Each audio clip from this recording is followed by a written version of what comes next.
जय सिया राम, जय सीताराम, जय हिंद, जय भारत। आज मैं आप लोगों को, हालांकि ये वीडियो पहले बनानी चाहिए लेकिन 3.1 खत्म होने के बाद पूरे 3 का मैं आप लोगों को इंट्रोडक्शन, मतलब कि क्या करना है, क्या कैसा होता है, ठीक है। तो सबसे पहले इसमें आप लोग ये जानो, जानकारी बेसिक वीडियो है ये, कि अगर जैसे मान लो कि लिखा है 2x + 3y = 5, 4x + 9y = 11। अब इसमें ये सब रैखिक समीकरण का रूप है, तो इसको कैसे लिखेंगे? a1x + b1y बराबर, इसको c है, तो अगर इधर लाओगे, मान लेते हैं हम, अभी ऐसा मान लेते हैं c = 0, मतलब कांस्टेंट ऐसा कर लेते हैं, ऐसा करो, +5 = 0, +11 = 0। और नीचे वाले को क्या लिखोगे? a2 b2 c2, a2x + b2y + c2 = 0। ये रैखिक समीकरण है। क्या है ये? रैखिक समीकरण का मानक रूप है, ठीक। पहला नॉलेज तो अपने को ये मिला। दूसरा इसमें है सबसे मेन बात, अगर a1/a2 नॉट इक्वल b1/b2 के, अगर a1/a2 बराबर ना हो b1/b2 के, तो हिंदी में बोले तो इसका अद्वितीय हल होगा, अद्वितीय हल होगा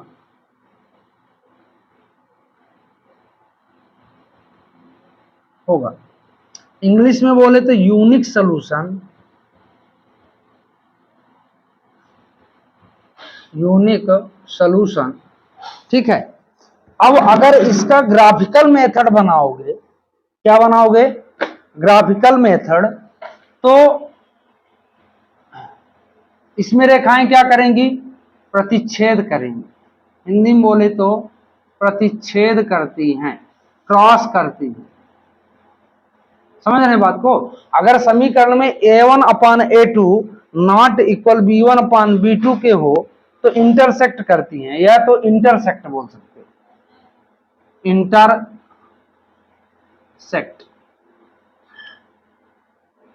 ठीक। ये कंडीशन पहला हुआ। दूसरा कंडीशन कहता है, हाँ, और दूसरी बात यह है कि रेखाएं जो है इसके प्रतिच्छेद करेंगी और युग्म जो है संगत होगा। तीनों गुण लिख लो इसको, युग्म संगत, इंग्लिश में बोलते हैं कंसिस्टेंट, कंसिस्टेंट, युग्म संगत रहता है, ठीक है। अब हम दूसरे पॉइंट पे इसके चलते हैं कि अगर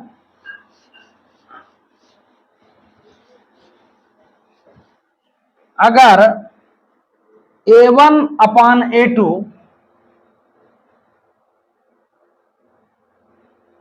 बराबर b1/b2 नॉट इक्वल c1/c2 पे, अगर ये कंडीशन हो तो इस निकाय का पहले तो कोई हल नहीं,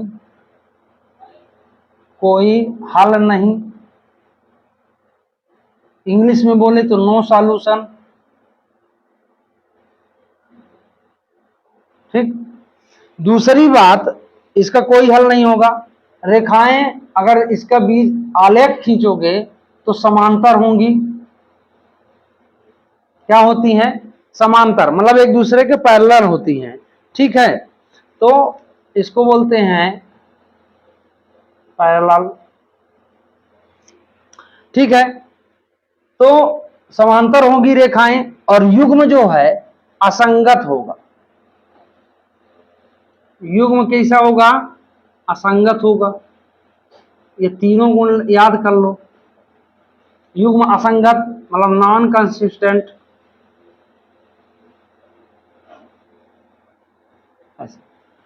ठीक। अब इसका तीसरा गुण, अगर यहां मान लो कि बराबर आ जाए तो निकाय के अनेक हल होंगे, अनेक हल होंगे। इस निकाय के क्या होंगे? अनेक हल होंगे।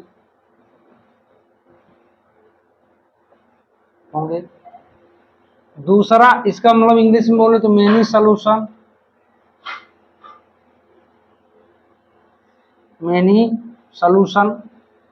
दूसरा नंबर युग्म, इसमें भी मतलब युग्म आश्रित संगत होता है। युग्म क्या होता है? आश्रित संगत होता है, मतलब डिपेंडेंट कंसिस्टेंट।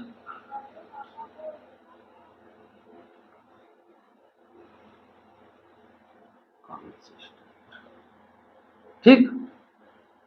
और रेखाएं जो हैं, अगर बीजगणितीय इसका खींचोगे तो रेखाएं एक दूसरे संपाती होती, मतलब एक ही रेखा में सभी केंद्र आ जाते हैं ऐसा, जैसे यहाँ पॉइंट ऐसा है, तो क्या होंगी? रेखाएं संपाती होंगी। मतलब ये कंडीशन आए तो अनेक हल, युग्म आश्रित संगत और संपाती होती है। ठीक है। अब इसके बाद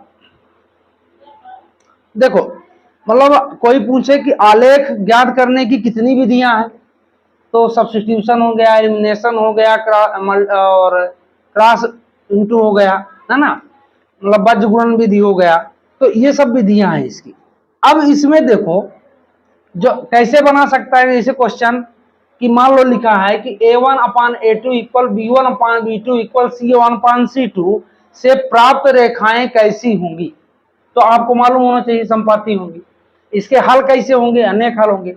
अब कहता है a1/a2 equal b1/b2 not equal c1/c2, तो अब कैसा हल होगा? कोई हल नहीं होगा। रेखाएं कैसी होंगी? समांतर होंगी। युग्म क्या होगा? संगत होगा, वो सॉरी असंगत होगा। अब a1/a2 नॉट इक्वल b1/b2 पर दिया हो तो सोल्यूशन यूनिक होगा, हिंदी में अद्वितीय होगा। रेखाएं एक दूसरे को प्रतिच्छेद करेंगी और युग्म जो है संगत होता है।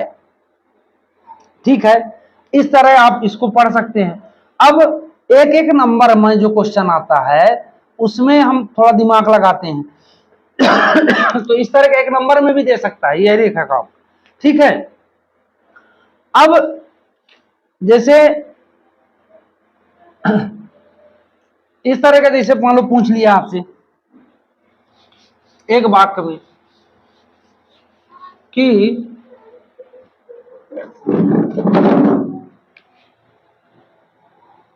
अनंततः अनेक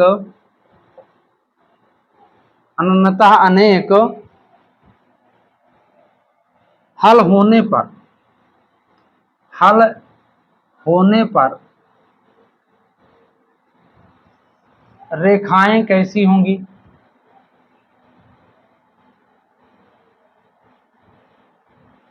कैसी होंगी? अब इसी तरह का क्वेश्चन एक नंबर में दे देगा वो। ठीक है। अनंततः अनेक हल होने पर, अनंततः अनेक हल होने पर रेखाएं कैसी होंगी, तो क्या बताओगे? आंसर आया संपाती। हल आंसर क्या आया? हल संपाती या उत्तर? संपाती, उत्तर लिखना संपाती हो गया। ठीक है। अब जैसे मान लीजिए कि कोई क्वेश्चन और बना सकता है कि सत्ता सत्य में भी इसी तरह पूछ सकता है ना, कि दो प्रतिच्छेदी, मान लो ऐसा, दो प्रतिच्छेदी रेखाओं का आलेख प्राप्त होने पर समीकरण निकाय अद्वितीय हल होगा, है ना। जैसे मान लो दे दिया एक क्वेश्चन कि x-3y इक्वल 0 और दे दिया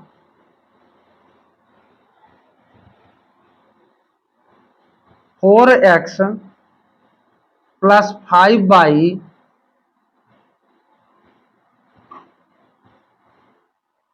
- 30 इक्वल 0। अब कहता है तो रेखाएं इसमें क्या होंगी? रेखाएं क्या होंगी? अब इसमें आपको बताना रेखाएं क्या होंगी। तो रेखाएं एक दूसरे की क्या होंगी? देखिए आपको कैसे दिमाग लगाना है। a1 यहाँ क्या है?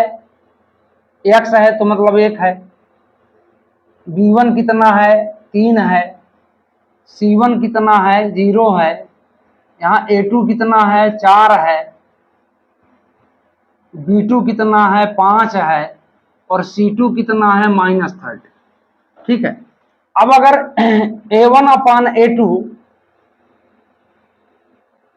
इक्वल b1/b2 पहले देख लो कि बराबर है कि नहीं, तो a1/a2 मतलब 1/4 और b1/b2 मतलब 3/5 बराबर है क्या, नहीं है, तो रेखाएं क्या होंगी, समांतर होंगी। मतलब आपको सिर्फ वो सूत्र तीनों याद रखने हैं जो मैंने बताए हैं कि a1/a2 नॉट इक्वल b1/b2 में कंडीशन क्या होगा, तीनों कंडीशन पूरा छांट के मैंने इकट्ठा बना दिया है, आपको भटकने की जरूरत नहीं है। तो मतलब इस तरह के क्वेश्चन आपसे पूछे जाते हैं। और जैसे मान लो कि एक इस तरह का भी क्वेश्चन बन सकता है, ये क्वेश्चन आपसे मतलब पूछा गया है कि समीकरण, ये पूछा गया है एग्जाम कि समीकरण क्वेश्चन प्रश्न समीकरण x + y = 8 में यदि x = 3 हो तो y बराबर क्या होगा, क्वेश्चन मार्क। अब x = 3 है तो अगर देखो यहाँ x, पहले हम ये देख लेते हैं समीकरण क्या कहता है, तो x का मान 3 है, y का मान ऑटोमेटिक निकाल सकते हैं, y बराबर 8 - 3 तो बराबर कितना हो गया 5। इस तरह का जरूरी नहीं कि यही आए, एक बार आया हुआ क्वेश्चन इसलिए मैं आपको बता रहा हूं, है ना, या तो y का मान दे देगा, x का पूछ लेगा, ठीक है, तो इस तरह आप लोगों को करना है। अब मेरे हिसाब से इसमें अब कुछ भी नहीं है ऐसा समझाने के लिए कि आप लोगों को दिक्कत हो।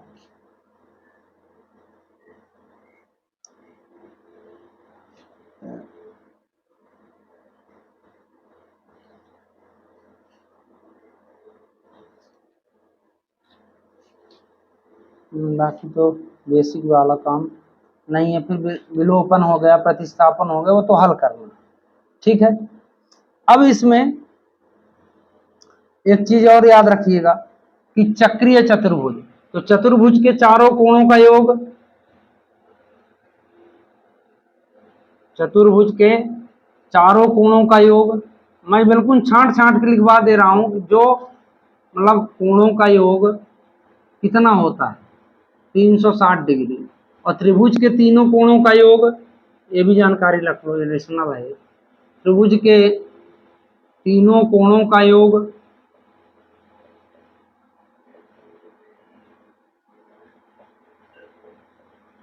बराबर 180 डिग्री, इतना आप लोग इसको कर लेना, ठीक है।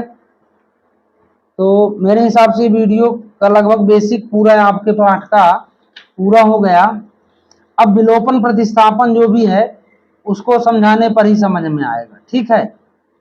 तो बज्र गुणन विधि हो गया, ये सब आपको इसमें समझना है। तो मैं आशा करता हूँ कि ये वीडियो आपको पसंद आई होगी, तो चैनल को लाइक, सब्सक्राइब, शेयर जरूर कीजिए। जय हिंद, जय भारत।